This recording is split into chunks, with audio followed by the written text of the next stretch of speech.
कविता अपने माता पिता की बहुत लाडली थी। 3 बड़े भाइयों की बहन थी। कोई भी चीज मांगने पर उसी वक्त सामने हाजिर हो जाती। पूरे घर में रौब था उसका। पूरे परिवार और नौकरों पर राजकुमारी की तरह हुक्म चलाती थी कविता। स्कूल में भी पूरा रौब था उसका। बड़े घर की लाडली जो थी वह। ऐसे ही उसने कॉलेज में दाखिला लिया। उसके ठाट बाट, बड़ी गाड़ी में आना जाना, हर दिन नया फैशन देखकर हर कोई उससे दोस्ती करना चाहता था। थोड़े ही दिनों में उसके बहुत सारे दोस्त बन गए। पूरे कॉलेज में उसकी अपनी ही एक पहचान थी। इन दिनों उसके घर एक रिश्ता आया। खानदानी लोग थे और पापा की पुरानी जान पहचान थी उनके साथ। कविता के साथ कोई जबरदस्ती नहीं थी, पर कविता ने फिर भी हाँ कर दी, क्योंकि वह अपने परिवार से बहुत प्यार करती थी। वह जानती थी कि वह लोग उसका अच्छा ही सोचेंगे। लड़के का नाम राज था। राज काफी पढ़ा लिखा और समझदार लड़का था। ससुराल वाले भी बहुत अच्छे थे। ससुराल में कविता की जगह वैसी ही थी जैसे कि मायके में। कोई भी कार्य कविता की सलाह के बिना नहीं होता था। सबकी लाडली बहू बन गई थी वह।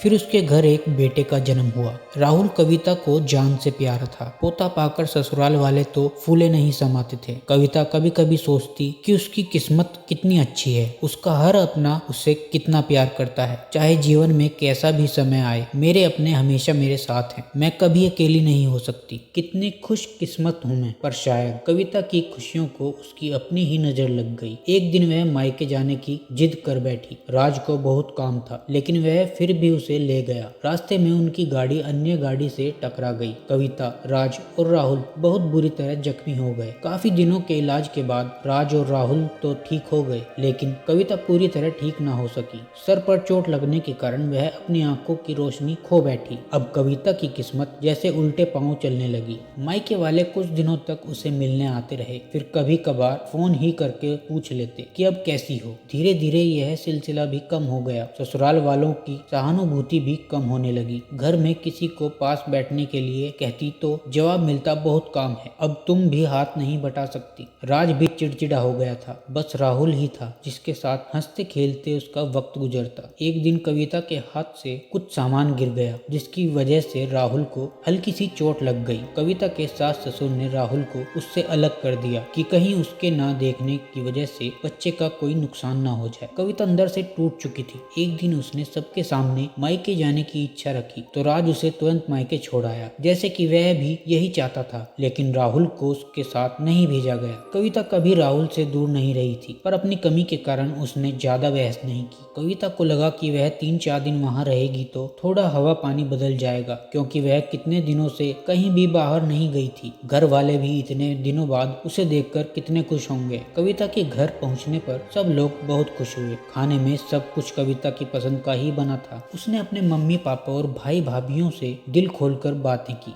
उनके छोटे छोटे बच्चे भी बुआ के साथ घुल मिल गए थे। रात को सोने के वक्त जब वह कपड़े बदलने लगी तो उसे पता चला कि उसका बैग तो बहुत भरा हुआ था। वह सब समझ गई। वह बहुत उदास हो गई। कुछ दिनों तक तो सब ठीक रहा, फिर जैसे सब बदलने लगा, सबका व्यवहार बदल रहा था। वह लोग जैसे थक चुके थे उससे। सब लोग घुमा फिराकर पूछने लगे कि राज कब आ रहा है उसे ले जाने। वह बहाना बना देती, जबकि वह जानती थी कि उस घर में अब उसके लिए कोई जगह नहीं है। कविता से चलते वक्त कुछ न कुछ नुकसान हो जाता। थोड़ी बहुत टोका टाकी उसे सुनाई देती, वह टाल देती। एक दिन उसके हाथ से लगकर एक कीमती फूलदान टूट गया। छोटी भाभी ने बहुत हंगामा मचाया। कविता के माता पिता रोज रोज के झमेलों से तंग आ गए थे। उन्होंने राज को खुद से फोन कर दिया। राज कविता को अपने घर ले गया। कविता को अपने परिवार वालों से ये उम्मीद न थी। जिस कविता के कहे बिना घर में एक पत्ता भी नहीं हिलता था, उस घर के लिए वह अब बोझ बन चुकी थी। राज के साथ ससुराल आते वक्त वह बहुत खुश थी, क्योंकि वह अपने घर जा रही थी, अपने जिगर के टुकड़े राहुल के पास। परंतु यह खुशी भी कुछ पल की ही थी। सारा बंदोबस्त पहले ही किया हुआ था। कविता को सीधे ऊपर वाले कमरे में पहुंचा दिया गया। राहुल से दूर रहने की सख्त चेतावनी दी गई। एक काम वाली लता को उसकी जिम्मेदारी सौंपी गई, जो उसके खाने पहनने जैसी जरूरतों का ध्यान रखती। कविता ज्यादातर चुप ही रहती। कभी कभी काम वाली लता से थोड़ा बतिया लेती। उसके जरिए राहुल का पता चल जाता। सबकी लाडली बेटी और बहू